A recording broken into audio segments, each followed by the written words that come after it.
Hello student, myself Adarsh Raghuvanshi. Today I will discuss about transportation in plant. ठीक है, हम लोगों ने इससे पहले बात की थी कि जो ट्रांसपोर्टेशन इन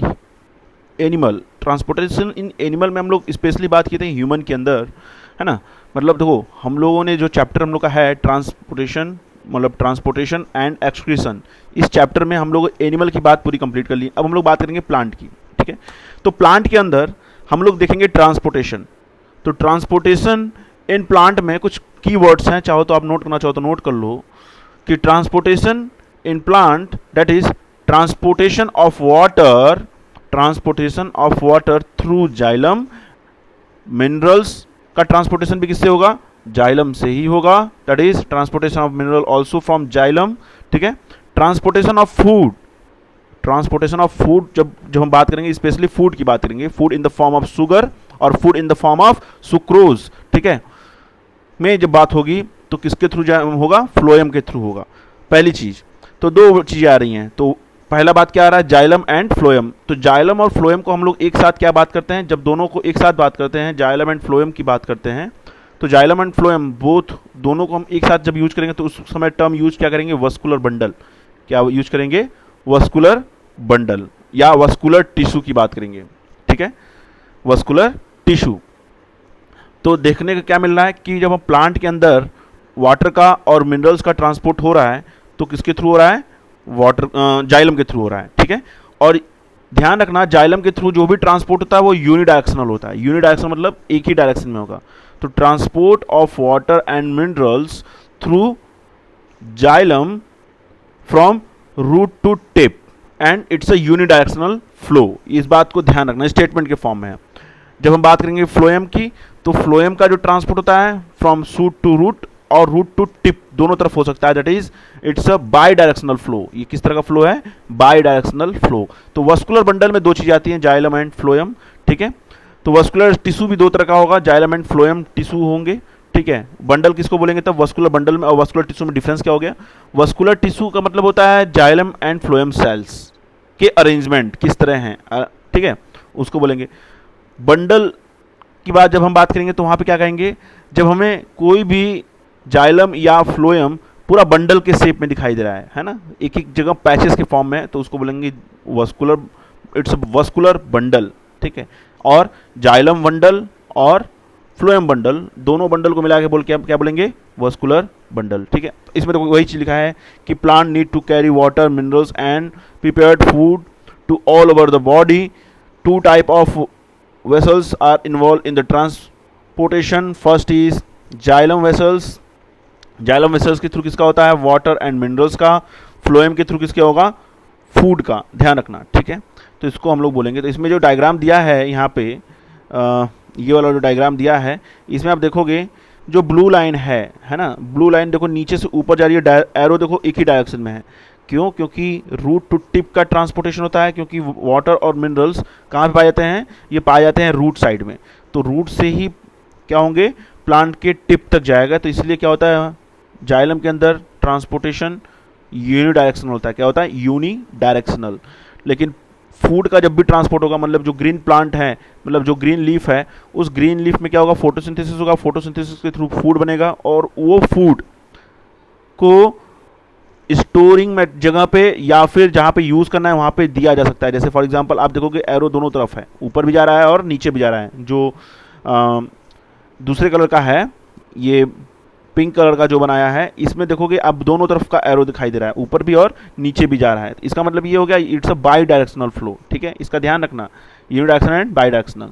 ओके, जब हम लोग बात करते हैं transportation of water and minerals, तो पहले दो चीज़ें होती हैं.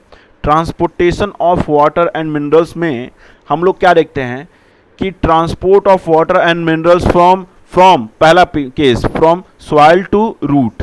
केस नंबर 1 में क्या है? सॉइल टू रूट, पहला पॉइंट. दूसरा point from root to tip, है ना. अल्टीमेट में वाटर कहाँ जाना है? टिप पे जाना है, सूट पे जाना है. तो वाटर और मिनरल्स है कहाँ? सॉइल में है. तो पहले सॉइल से एब्जॉर्ब होगा इन रूट सिस्टम. किसके अंदर? रूट के अंदर एब्जॉर्ब होगा थ्रू ऑस्मोसिस. किसके थ्रू? ऑस्मोसिस के थ्रू. तो ध्यान रखना, absorption of water and minerals by osmosis और डिफ्यूजन. ठीक है, क्लियर है? तो रूट, इसके अंदर देखने को क्या मिलेगा, इसके अंदर रूट हेयर दिखाई दे रहे हैं। यहाँ पे आपको जो दिखाई दे रहा है पतली पतली हेयर्स जो सॉइल के बीच में पाई जाती है वो सब क्या है, रूट हेयर। जितनी ज़्यादा रूट हेयर होगी उतना ज़्यादा सरफेस एरिया होगा, जितना ज़्यादा सरफेस एरिया होगा ऑस्मोसिस एंड डिफ्यूजन उतना ही ज़्यादा देखने को मिलेगा। ठीक है, उतना ही ज़्यादा ऑस्मोसिस एंड डिफ्यूजन देखने को मिलेगा। ठीक है, तो होता क्या है कि transport of water from higher to lower, मतलब सॉइल में वाटर ज़्यादा होगा और प्लांट के अंदर वाटर का लेवल कम होगा, इसीलिए वाटर क्या हो रहा है, बाहर से अंदर की तरफ जा रहा है, मतलब सॉइल टू रूट के अंदर जा रहा है। ठीक है, सॉइल टू रूट, क्लियर है? इसीलिए यहाँ पे जब कंसंट्रेशन वर्ड यूज करते हैं तो उल्टा हो जाता है इसमें, तो क्या बोलते हैं, concentration of water in the soil is higher than concentration of water in root hair. ठीक है, समझ में आई बात? अंदर की तरफ क्या है, वाटर का कंसंट्रेशन कम है और बाहर की तरफ वाटर कंसंट्रेशन ज़्यादा है, तो higher concentration to lower concentration movement हो रहा है, that is osmosis through semi permeable membrane. तो ये सेल है, सेल के थ्रू क्या होंगे, सेमी परमेबल मेम्ब्रेन होते हैं, मतलब जो सेल है उनके अंदर क्या होती है, प्लाज्मा मेम्ब्रेन, जो किसकी तरह बिहेव करती हैं, सेमी परमेबल मेम्ब्रेन की तरह बिहेव करती हैं। ठीक है, तो दो चीज़ें होती हैं, एक होता है डिफ्यूजन और दूसरा होता है ऑस्मोसिस। ठीक है, तो देखो होगा क्या, जब डिफ्यूजन की बात करते हैं तो डिफ्यूजन, इसको ये याद रख लो तुम लोग, पूछा जाता है डिफ्यूजन क्या होता है। Diffusion is a process where particles move from the region of higher concentration to the region of lower concentration. ठीक है, उसको क्या बोलते हैं, डिफ्यूजन। लेकिन जब हम बात करेंगे ऑस्मोसिस की, ठीक है, तो osmosis occur when is diffusing substance is separated by semi permeable membrane from the substance into which of the first substance diffuse। Clear है? पहली चीज। दूसरी चीज कि ये ऑस्मोसिस किसके अंदर देखने को मिलता है, ये ऑस्मोसिस देखने को मिलता है रूट हेयर के अंदर देखने को मिलता है, कि वाटर का अपटेक कैसे किया जा रहा है। ठीक है, और मोस्टली डिफ्यूजन किसका होता है, गैसेस, जो गैसेस मॉलिक्यूल होती है इनका डिफ्यूजन होता है, और जो वाटर मॉलिक्यूल होते हैं उसका ऑस्मोसिस होता है। इस बात को आप लोग माइंड सेटअप कर लो। ठीक है, अब हम आगे बढ़ते हैं। तो ट्रांसपोर्टेशन की जब हम बात किए तो ट्रांसपोर्टेशन में अभी तक हम लोगों ने क्या बात की, ट्रांसपोर्टेशन में पहली बात की कि transport of water from soil to root. अब दूसरी बात करेंगे transport of water from root to tip. Root to tip की बात करेंगे तो वहां पे दो थ्योरी चलती है, दो थ्योरी। ठीक है, रूट से टिप में जाना है, तो पहले क्या हुआ, सॉइल से रूट में गया वाटर, अब रूट से टिप में जाएगा। तो जब सॉइल टू रूट में गया तो रूट में कहाँ गया वाटर, जाइलम सेल में गया। कहाँ पे, जाइलम सेल में।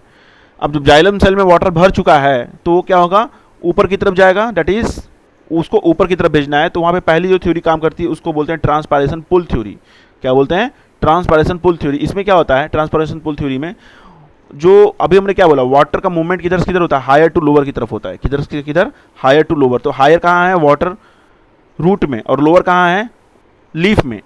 वाटर की कमी है लीफ में, क्योंकि वाटर की कमी क्यों है वहां पे, क्योंकि फोटोसिंथेसिस हो रहा है, फोटोसिंथेसिस के थ्रू वाटर मॉलिक्यूल वेपर्स के फॉर्म में उड़ जा रहे हैं। तो ऊपर वाटर कम है, नीचे वाटर ज्यादा, तो नीचे से पानी ऊपर की तरफ मूव करना शुरू करेगा। और इसके अंदर देखने को क्या मिलेगा कि मूव क्यों कर रहा है, क्योंकि ट्रांसपायरेशन के थ्रू लीफ में वाटर की पहले से कमी हो गई है। इसी चीज को यहाँ पे एक्सप्लेन किया गया। देखो, water from the plant body is lost into the atmosphere of water vapors through stromata। Stromata में क्यों होगा, क्योंकि ड्यूरिंग डे टाइम, इसको नोट करना चाहो तो नोट कर सकते हो। ट्रांसपायरेशन का मतलब ही होता है, ट्रांसपायरेशन का मतलब होता है loss of water from stromata in day time at the time of photosynthesis. ठीक है, इसको बोलते हैं ट्रांसपायरेशन। इसी को मतलब हमने और भी क्लियर करके बोला है। इसमें क्या बोला गया, this called transpiration. In terrestrial plant stomata are seen on the lower surface of leaf in order to complete the lost water, more water diffuse into spongy tissue of the leaf from xylem vessels. ठीक है, the xylem lines as a continuous tube extend from leaf to root through stem. Clear है, this function as a straw. जैसे हम लोग straw होता है ना, जैसे हम पानी को ऊपर खींचते हैं, है ना, पानी को ऊपर खींच रहे हैं तो हम लोग स्ट्रॉ से क्या करते हैं, जैसे हम लोग कोल्ड ड्रिंक पीने जाते हैं तो अब देखो एक स्ट्रॉ दे दिया जाता है, वो इसलिए दिया जाता है हम पानी को खींच सकें ऊपर की तरफ। इसी तरह वाटर भी खींचा जाता है, जब सब सनलाइट पड़ती है तो वाटर वहाँ पे वहाँ से वाटर का वेपराइजेशन हो जाता है। जब वाटर वहाँ से वेपराइज फॉर्म में उड़ जाएगा तो जो अब वहाँ पे वाटर कम हो जाएगा, तो वाटर को खींचने का काम कौन करेगा? सनलाइट। ठीक है, कौन करेगा? सनलाइट। तो इसी को बोला जाता है ट्रांसपायरेशन पुल थ्योरी। इसी को क्या बोलते हैं? Transpiration pull theory. Transpiration pull theory में क्या हो रहा है? स्ट्रोमेटा से वाटर मॉलिक्यूल्स को इवापोरेट कर दिया जा रहा है with the help of light. ठीक है, with the help of sunlight. और ऊपर जब वाटर की कमी हो जा रहा है तो नीचे से पानी ऊपर की तरफ खींचा जा रहा है, पहुंच रहा है। तो ये जो प्रॉपर्टी है इसी को क्या बोलते हैं? Transpiration pull theory.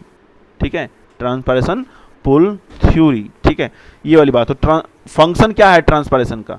फंक्शन क्या होता है ट्रांसपायरेशन का? तो ट्रांसपायरेशन क्या हेल्प करता है? पहली चीज, transpiration pull help draw water and minerals into the plant body. समझ बात? मतलब प्लांट बॉडी में मूवमेंट करा रहा है वाटर और मिनरल्स को। ट्रांसपायरेशन और वाटर सप्लाई के लिए काम करता है, पहली चीज। दूसरी चीज, ये एब्जॉर्प्शन को बढ़ा देता है, रेट ऑफ एब्जॉर्प्शन इंक्रीज करा देता है इन रूट सेल। ठीक है, ट्रांसपायरेशन और क्या करता है? ट्रांसपायरेशन करता है ये कि प्लांट बॉडी को कूल करता है, ठंडा भी रखने का काम करता है। पानी जब एक जगह से दूसरी जगह पहुंचता है तो उसी तरह वाटर क्या करेगा? वाटर जहाँ जहाँ से रिलीज हो रहा है वहाँ से प्लांट ठंडा भी होता रहेगा। ठीक है, इसीलिए प्लांट बॉडी में कूल करने के लिए भी ट्रांसपायरेशन काम होता है। आई थिंक ये समझ में आ गया होगा। अब इसके आगे हम लोग का क्वेश्चन है जिसमें समरी दिया गया है। इस चैप्टर का आप लोग एमसीक्यू बना लीजिएगा, क्योंकि अब इसके आगे हम लोग इसका एमसीक्यू और इसका जो क्वेश्चन आंसर है इसको भी डिस्कस किया जाएगा नेक्स्ट वीडियो में। ठीक है, तो अभी के लिए फ़िलहाल इतना ही। नेक्स्ट क्लास में हम लोग बात करेंगे कि इसके क्वेश्चंस कैसे हैं और इसके क्वेश्चन में कौन कौन सी इंपॉर्टेंट क्वेश्चन कौन से होंगे जो आपका ओलंपियाड में भी पूछा जाता है।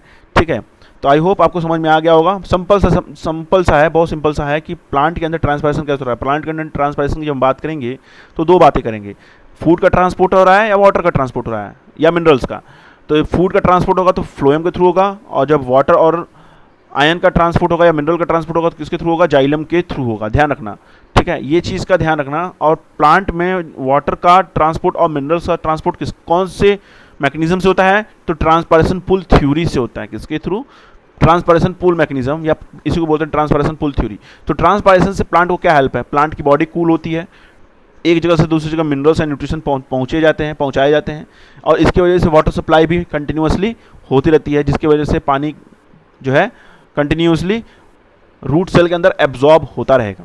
आई होप आपको समझ में आ गया होगा। नहीं समझ में आया तो इस वीडियो को आप दोबारा देख सकते हैं। ठीक है, और चीज़ें नहीं समझ में आए तो आप इसको दोबारा पूछ भी सकते हैं अपने व्हाट्सएप ग्रुप में। Thank you.